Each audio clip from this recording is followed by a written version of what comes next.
Hi, I'm Scott Humphrey, CEO of the World Floor Covering Association, and this is Leadership Live. I want to take just a moment to thank those of you who tune in every week to Leadership Live and apply it to your own life. I especially want to thank those of you who share it so we can have a greater impact together on the lives of leaders throughout our industry and certainly throughout our country. I want to thank you if you take part in something else that WFCA offers, like one of our grow groups, which are small individual groups that help unite people from all across the industry, all across the country on key topics where we share an expertise or we share a quest for knowledge. If you tune into Profit Matters, which our CFO Steve Abernathy does, which if you don't, by all means you should, or one of the other expert podcasts that we have, thank you. And I also want to remind you that when we started this process of Leadership by the Letter a year ago, I told you that if you would tune in every week for a year and apply these principles to your life, you would be a better leader. And you would impact those who look to you in leadership at work, at home, and in your community. And I ask you to trust me. It's an important word, trust, when it comes to leadership. And that's our word for this week. Trust is defined as a firm belief in the reliability, truth, ability, or strength of someone or something. Let me say that again. A firm belief in the reliability, truth, ability, or strength of someone or something. I think we all agree that trust is essential for you to have an impact as a leader. But how do we establish that trust? Let me assure you, there are hundreds of different ideas on how that happens. I just want to share 5 with you that I think are very applicable and ones that you can easily apply in your life and in your leadership. The first one is you have a common trust. That means you have a common relationship where trust is already established. So I know someone and the other party knows someone too, and we share a trust in that individual, then that means that we also will have a trust for each other. It just happens naturally, not by intent, but because we have a shared trust in someone else. Secondly, I would tell you a return belief is a powerful way to create trust. What do I mean by that? When you trust someone else to do something, they will trust you. In other words, you delegate to them or you stretch them and give them an opportunity to prove themselves. You've taken a chance on them.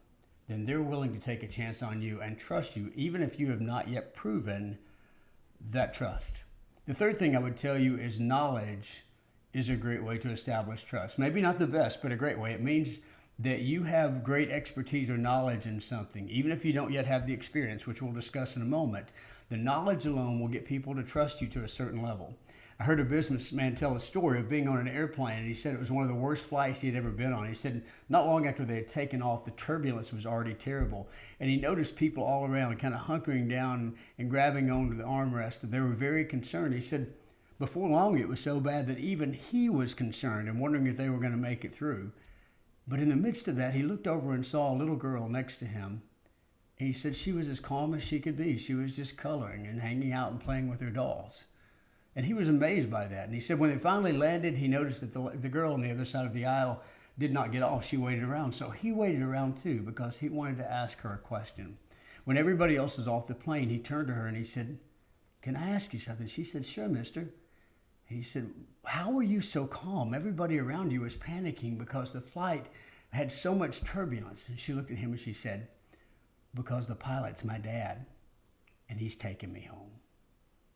She knew the pilot. And when you know somebody or you know something to the degree that people believe in that, they will establish a trust in you. They'll give you a free pass until you add the experience to the knowledge. Experience is number 4. The fourth reason that people will trust you is because of experience. Another story is told about a little girl and her father who are crossing a bridge, and he can tell she's concerned. So instead of pointing that out, he decides to act like he's concerned and say, "Hey, listen," he said, "Will you hold my hand while we cross the bridge?" And she said, "No, Daddy, you hold my hand." He said, "Well, what's the difference?" And she said, "Well, if I hold your hand and I get scared, I might let go." But she said, "I know if you're holding my hand, you'll never let go." Why? Because Daddy had been there for her. She had an experience that said, "I can trust him." And that allowed her trust to be seen in action as well. Finally, I would tell you a great way to establish trust is proven care. Someone who has proven by their action that they care about you has established trust. I'll never forget the opportunities I had to meet with Warren Buffett from my previous job. And one of the stories he told me was kind of out of character, I think, for him. But he shared a story of a lady that he knew who was a Holocaust survivor. And he said he was amazed at her character. And he said, tell me the story of how you survived. And she told the story. And he said, and how do you trust people now?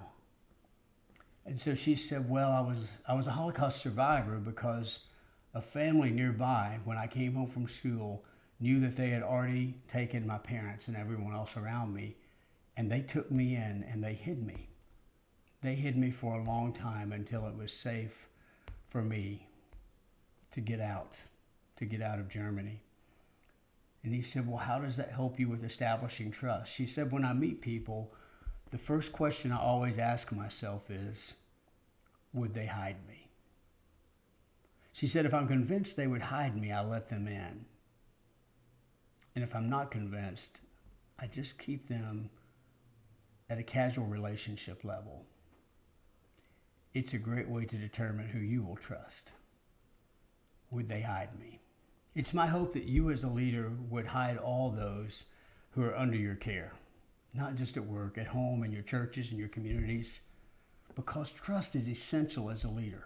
Maybe the most essential thing you can do is establish trust.